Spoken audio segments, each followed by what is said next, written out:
Salut tout le monde, c'est Magritte dans l'autre. Aujourd'hui, petite vidéo sur du transport de terre. Donc devant il y a le T151, on avait monté la lame, et derrière la benne Gourdon, là 16 tonnes, je crois 12 tonnes, je sais plus, par là. Et du coup, on part tout de suite sur les images. C'est parti.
Voilà, j'espère que tous ces plans ont pu vous plaire.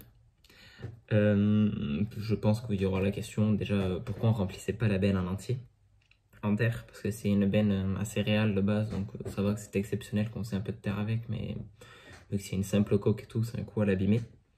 C'est pour ça qu'on la remplissait pas pleine, parce que on allait être en surcharge. Déjà que là je pense qu'on était pas mal chargé. Et la deuxième question qui va venir sûrement, c'est pourquoi on vidait pas avec la porte qui s'ouvre normale. Pour ça, je vais vous expliquer. Sur les plans, vous avez vu, on ouvrait les portes sur les côtés comme ça pour pouvoir benner. Pourquoi?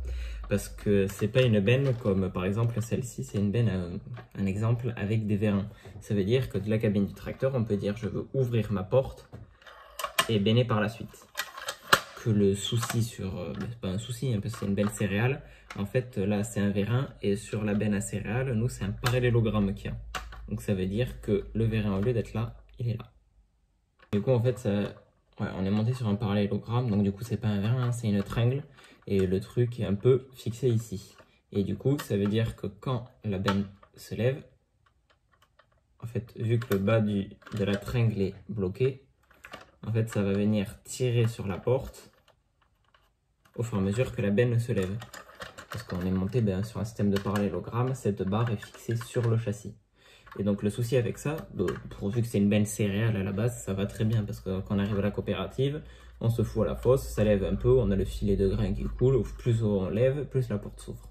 Et le risque avec le transport de terre, vu que c'est quelque chose la terre était quand même un peu grasse, c'est que vu que la benne s'ouvre et penche un peu, c'est que la terre commence à glisser, se colle au fond, bloque la porte. Déjà on va forcer sur l'ouverture de la porte parce que la terre risque de bloquer l'ouverture. Et le risque c'est qu'on continue à lever et qu'on s'en rende pas compte. Du coup, la terre n'est pas descendue, elle reste bloquée en haut. Donc, vu qu'en plus on n'était pas tout à fait à plat, il y a un risque que la benne se retourne ou que ça force sur le piston d'attelage et que peut-être si vraiment ça force énormément, que ça casse le petit clavier qui se met dessus et que ça finisse dans la cabine. Bon, ça c'est vraiment dans les cas extrêmes, mais le plus connu c'est que la terre reste bloquée et que la benne se retourne.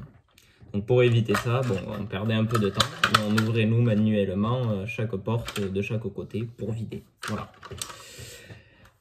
J'espère que toutes ces explications ont pu vous aider et je vous dis à la prochaine pour une nouvelle vidéo. Ciao tout le monde!